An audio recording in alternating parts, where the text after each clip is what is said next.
क्या आप जानते हैं कि केवल कुछ छोटी गलतियां आपकी सोयाबीन की पैदावार 30 से 40% तक कम कर सकती हैं? लेकिन अगर सही तकनीक अपनाई जाए तो वही खेत आपको शानदार उत्पादन दे सकता है। आज इस वीडियो में हम बीज खरीदने से लेकर कटाई तक की पूरी जानकारी जानेंगे।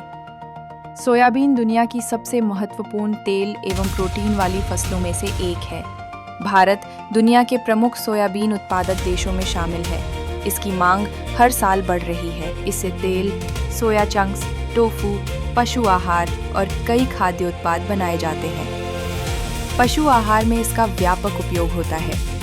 कई खाद्य उद्योगों में इसका इस्तेमाल होता है। इसमें लगभग 40% प्रोटीन और 20% तेल पाया जाता है। प्रोटीन का अच्छा स्रोत होने के कारण इसकी बाजार में अच्छी मांग रहती है। सोयाबीन खरीफ मौसम की फसल है। मॉनसून पर निर्भर रहती है। समय पर वर्षा अच्छी पैदावार दिलाती है। अत्यधिक गर्मी नुकसान पहुंचा सकती है। 20 से 30 डिग्री तापमान इसकी अच्छी वृद्धि के लिए आदर्श माना जाता है। 600 से 900 मिलीमीटर वर्षा इसकी खेती के लिए उपयुक्त रहती है। यदि खेत में पानी भर जाए तो जड़ सड़न और उत्पादन में भारी कमी आ सकती है। लगातार भारी बारिश से जल भराव हो सकता है। जल निकासी की व्यवस्था रखें।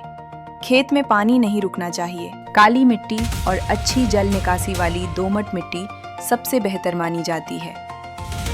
जैविक पदार्थ अधिक होने चाहिए। कठोर मिट्टी जड़ों की वृद्धि रोकती है। मिट्टी का पीएच लगभग 6 से 7.5 होना चाहिए। मिट्टी परीक्षण अवश्य कराएं। इससे सही उर्वरक का चयन आसान होता है।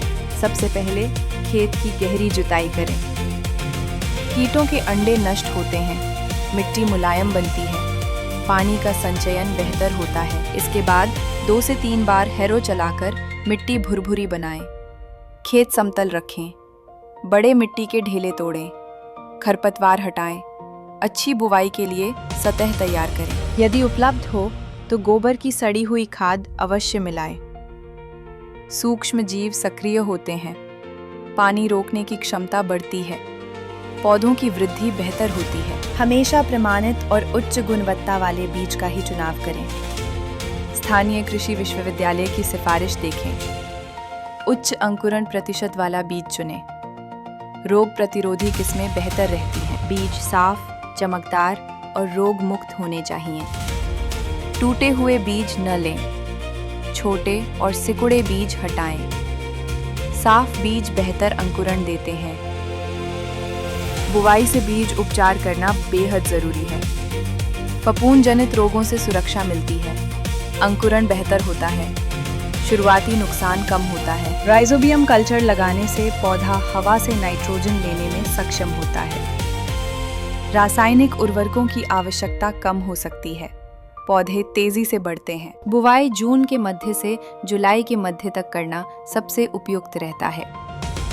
देर से बुवाई उत्पादन घटा सकती है। मॉनसून शुरू होते ही तैयारी रखें। लाइन से लाइन की दूरी लगभग 45 सेंटीमीटर रखें। सही दूरी से पौधों को पर्याप्त धूप मिलती है। हवा का संचार अच्छा रहता है। रोग कम फैलते हैं। मशीन से निराई आसान होती है। बीज को लगभग 3 से 5 सेंटीमीटर गहराई पर बोना चाहिए। बहुत ऊपर बोने से बीज सूख सकता है। कुछ ही दिनों में अंकुरण शुरू हो जाता है और स्वस्थ पौधा विकसित होने लगता है। प्रारंभिक अवस्था में पौधों की नियमित निगरानी करें। सोयाबीन की अच्छी पैदावार के लिए संतुलित पोषण देना बहुत जरूरी है। संतुलित पोषण पौधों की तेज वृद्धि में मदद करता है। अधिक उर्वरक देने से भी नुकसान हो सकता है। बुवाई के समय मिट्टी परीक्षण के अनुसार उर्वरकों का उपयोग करें। फास्फोरस जड़ों के विकास में महत्वपूर्ण भूमिका निभाता है। पोटाश पौधों की रोग प्रतिरोधक क्षमता बढ़ाता है। सल्फर तेल की मात्रा बढ़ाने में सहायक होता है। सूक्ष्म पोषक तत्वों की कमी से पौधों की वृद्धि रुक सकती है। खेत की नियमित निगरानी आवश्यक है। संतुलित पोषण पौधों की जड़ों को मजबूत बनाता है और वृद्धि तेज करता है। जड़ों पर बनने वाली गांठें नाइट्रोजन स्थिरीकरण करती हैं। अच्छी जड़ें सूखे की स्थिति में भी पौधे को सहारा देती हैं। पोषक तत्वों की कमी होने पर पौधे पीले पड़ने लगते हैं और उत्पादन घट सकता है। पौधों की ऊंचाई कम रह सकती है। फलियां कम बनती हैं। समय पर सुधार करने से नुकसान रोका जा सकता है। यदि वर्षा पर्याप्त ना हो तो सही समय पर सिंचाई करें। वर्षा कम होने पर सिंचाई आवश्यक हो जाती है। हल्की सिंचाई अधिक लाभदायक होती है। फूल आने और फलियां बनने के समय नमी बनाए रखना सबसे महत्वपूर्ण होता है। पर्याप्त नमी से अधिक फूल बनते हैं। लंबे समय तक सूखा रहने से पौधों की वृद्धि रुक सकती है। सूखे में पत्तियां मुरझाने लगती हैं। पौधों की वृद्धि धीमी हो जाती है। फलियां छोटी रह जाती हैं। मिट्टी की नमी की नियमित जांच करें और आवश्यकता अनुसार सिंचाई करें। खरपतवार पौधों से पानी और पोषक तत्वों की प्रतिस्पर्धा करते हैं।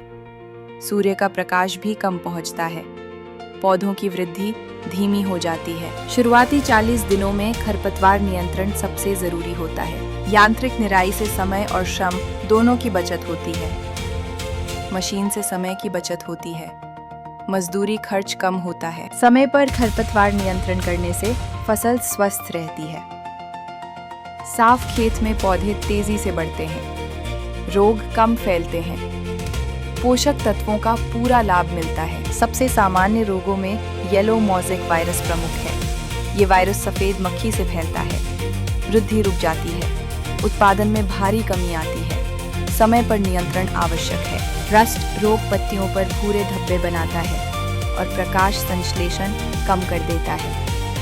पत्तियों पर भूरे धब्बे दिखाई देते हैं। धीरे धीरे पत्तियां सूखने लगती हैं। फसल की नियमित निगरानी रोगों की शुरुआती पहचान में मदद करती है। पत्तियों की नीचे वाली सतह भी जांचें। रोग की शुरुआत में पहचान आसान होती है। समय पर नियंत्रण करने से नुकसान काफी कम किया जा सकता है। स्पोरोपोप्टेरा जैसी इल्ली पत्तियों को तेजी से नुकसान पहुंचाती है। स्टेम फ्लाई पौधे के तने को नुकसान पहुंचाकर उसकी वृद्धि रोक सकती है। फेरोमोन ट्रैप कीटों की निगरानी और नियंत्रण में मदद करते हैं। आवश्यकता होने पर कृषि विशेषज्ञ की सलाह के अनुसार दवा का प्रयोग करें। हवा कम होने पर छिड़काव करें। सुरक्षा उपकरण अवश्य पहनें। दवा की सही मात्रा का उपयोग करें। बच्चों और पशुओं को दूर रखें। लेबल के निर्देश पढ़ें। लगभग 40 से 50 दिनों में पौधों पर फूल आने लगते हैं। इस समय पौधों को तनाव से बचाएं। पर्याप्त पोषण दें। पानी की कमी ना होने दें। रोग और कीटों की निगरानी बढ़ाएं।